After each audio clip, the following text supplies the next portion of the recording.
Tesla Drive Canada is reporting that China will ban retractable and electronic door handles on passenger vehicles starting January 1, 2027. The new safety regulation requires that all vehicles under 3.5 tons sold in the country must have mechanical door handles that remain functional even after a power loss or accident.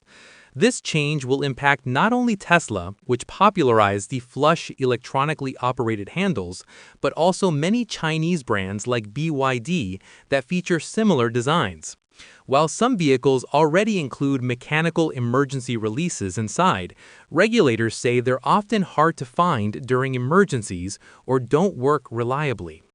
Tesla is reportedly working on a redesign for its door handles, though there's no confirmed timeline for implementation. The move follows mounting complaints about cold weather failures and delays in handle deployment, which have drawn attention from U.S. safety officials as well.